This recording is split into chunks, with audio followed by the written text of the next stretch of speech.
Hello friends, welcome to Go 1200 podcast again. I'm Henry and we have Xiao Ting and Daniel with us here today. Hi. Say hi lah. Okay, so what's the topic that we're going to discuss today? You are going to discuss a lump sum amount of money for people who have not managed a lump sum before. For example, a large lottery winning, say in 500,000 or 1 million. Especially like the 12 million Toto draw recently, yes. As well as also inheritance of sort. It could be in a form of HDB being liquidated, a lump sum 6 digit. It can be some other insurance form of money that a loved one's left behind for you. So the discussion will be on that today. The reason being for this is because I was just trying to find a few research and articles on this pertaining to lottery winnings as well as also inheritance. So one of the statistics I find interestingly, and this is from the US, 70% of the lottery winners, right, actually went bankrupt. Wow. Went broke within 7 years of winning their lottery. Yeah, some even died from diseases or even get estranged from their family members due to the lottery winnings because they knew that they won. Okay, so that's one thing. And Too of course, excited, is it? After winning, too excited? Probably too excited. maybe they thought that the money can never be finished using, right? So they just use, without budgeting. Of course, in a local context, we also have, some Grab drivers. We have a Grab driver that won about 500,000, right? Then, however, sadly ended up, he quit his job and then took his dad on a holiday to Taiwan where he spent 20,000 on business class flight food and experiences. Wow. Yeah, and then took the next 45 days to drink hard liquor at his regular club. But sadly, he was also diagnosed with a third stage brain cancer. Yeah, so the good thing is his medical bills are covered by his hospitalization plan, but he was left with 300,000. So 100,000 was lost at a casino, 100,000 was scammed by someone. So he was left with not much. Yeah, but the good thing is he recovered, now, but all the winning has been gone. And the other example is in the past there's this Changi airport cleaner. So he was knocked down by a car, and then the donations poured in, came up to about 1 million. But within 1 year, right, the widow managed to use up all the $1 million already. Not because she intentionally wanted to spend the money, but I would say perhaps due to not being able to understand how to manage such a lump sum of money. Yeah, so just want to seek both your thoughts on what if today you have a lump sum, right, and you have not handled such a lump sum before, right? Be it lottery winnings or be it inheritance, what can we do with it? Maybe I'll start first.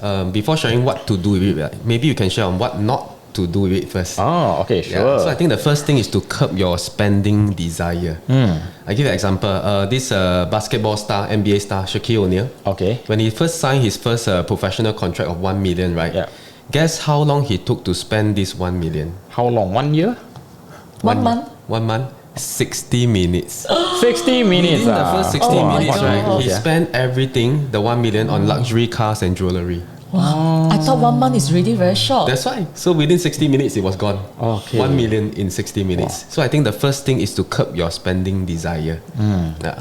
The second thing I can think of is be very wary of business investments. Okay. Because for example, let's say I got a $500,000 or 1 million, right? Maybe my friends will say, hey, Joe, come, let's go for a business investment. Let's invest in this business venture.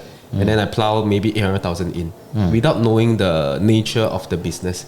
That can probably, reduce my amount by half or even more. So be very wary of business ventures or business investments, even though you have the large sum of money coming in. Yeah. So these are 2 tips I can give for now. Thank you. Sharing? Yeah, for me, this topic is very close to my heart. Why is that so? Because within this year, right, I actually have 3 clients who something like 突然发财. Suddenly, they actually have a large lump sum of money. Okay. And I think in our career, it happens quite often, I would say. Some from their inheritance, some from their claim from insurances. And for us, it's quite common because majority of our client has a 1 million sum assured in the event of critical illness. But thankfully, these 3 clients, it happened happened because of good reason. So one, because she is in a company that is growing very fast, and the company shares actually went up a lot.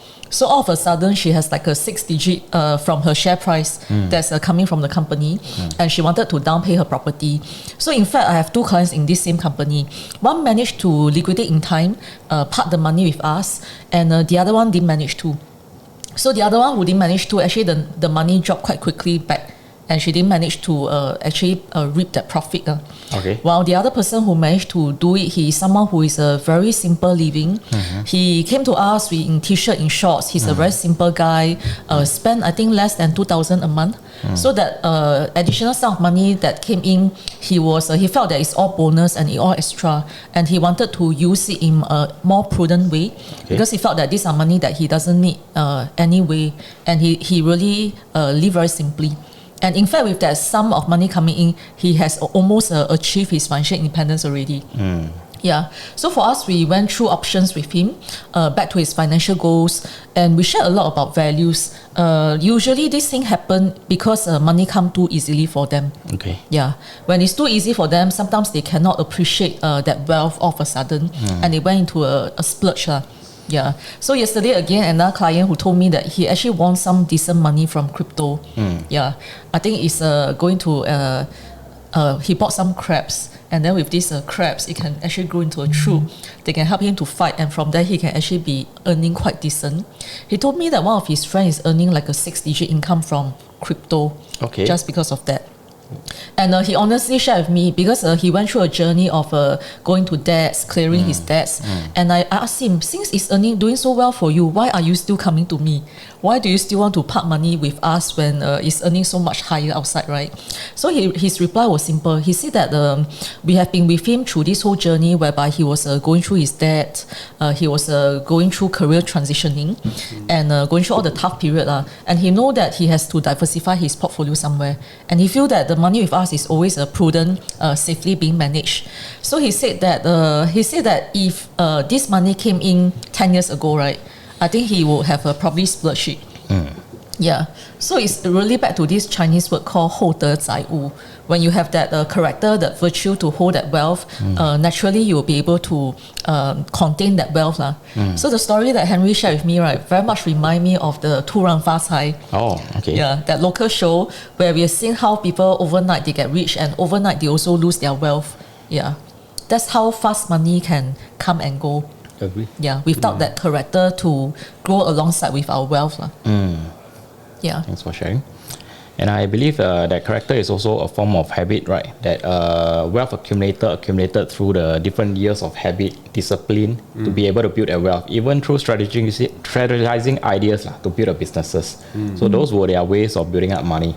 So when they have a larger sum of money, at least they know how to deal with it. But if all along I'm not dealing with such a lump sum of money, right, I may not have that discipline or the habit to be able to deal with such a large sum of money, because it will all be emotionally linked. Yeah. Right.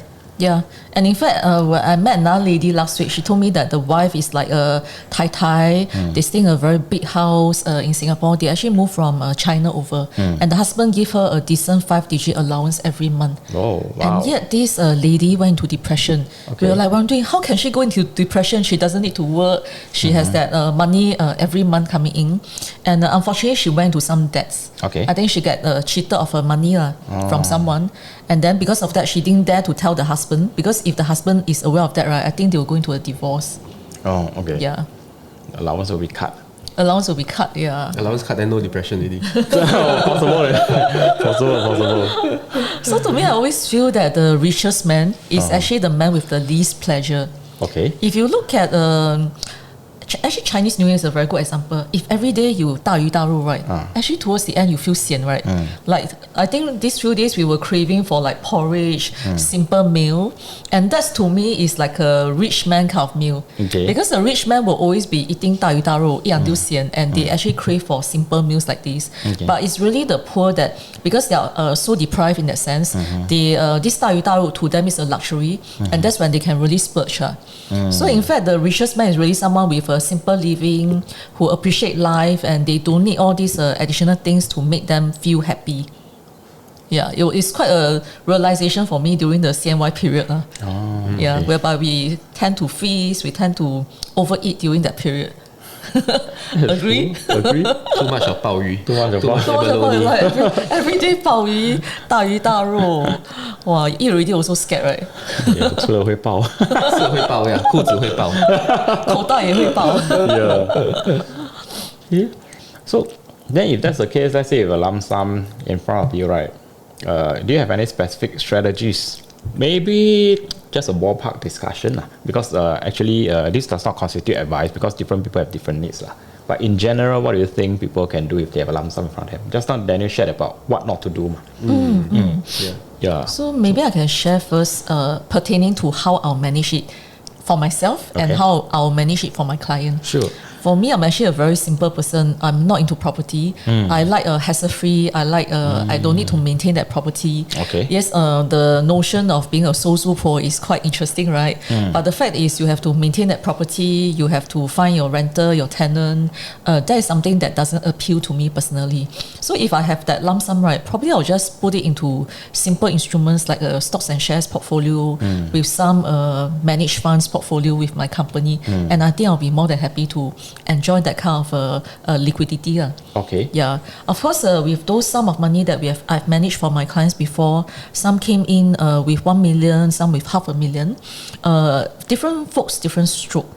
So one of them came in wanting to explore different options. There's a sum of money that he is willing to like lose it, but he wants to support some friends. So we actually start off with the financial goals and whether they need this sum of money in the short term. Okay. If it's money that they don't need in the short term, they are ready to put in on the longer term, we will actually be discussing different options of how they want to allocate their resources so that they can still be achieving their recurring income at the same time. Okay. Then of course I have another client who told me that she wants to get it ready for property purchase. So we indeed structure something that is more liquid, more short term, and indeed she put in the sum of money for only about 3 to 4 years. Yeah, and of course, due to the market, help in that sense, the portfolio grew, and she managed to use the profit from that portfolio to buy into her penthouse. Okay. Yeah. Oh, cool. For me, there are two factors to consider. Number one is the internal economy of the client. Okay. The second thing is the external economy. What do you mean? So internal economy is, let's say, the client's debt propensity. Okay. Let's say the client has a huge mortgage loan and doesn't like debts. He or she may consider using the money to pay off the debt first. Okay. So that can be one possibility. Then I talk about external economy. External economy depends on the interest rates. Yep. If the interest rates now are currently low, then there may not be a need to pay off the mortgage loan currently. But we all know that interest rates are going to increase maybe in the next 1 or 2 years. Yeah. So probably you can put aside some money to leverage on the market situation, which is a good correction time now. And then the rest can be used to pay off the loan. Okay. Yeah, then when when the interest rate recovers even more, the investment can be used to pay for this mortgage loan that's remaining. Yeah, so there are two factors to consider. Thanks for sharing. Yeah. Okay, thanks both of you for sharing. Of course, for what type of investment, we will not discuss it here because different folks, different strokes. So we do not want to give a generalized advice. Yeah, so it's still best to go back to your financial consultant, right? To find out from them what are the suitable ways, right? If ever you strike a lump sum in terms of lottery. Okay, so with that, I think we'll end the episode for today. Sure.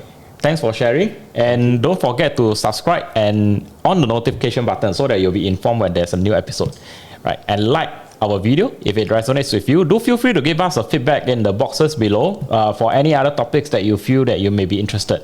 So with that, we end our episode for today. Thank you for watching and have a nice day. Thank you. Bye-bye. Bye.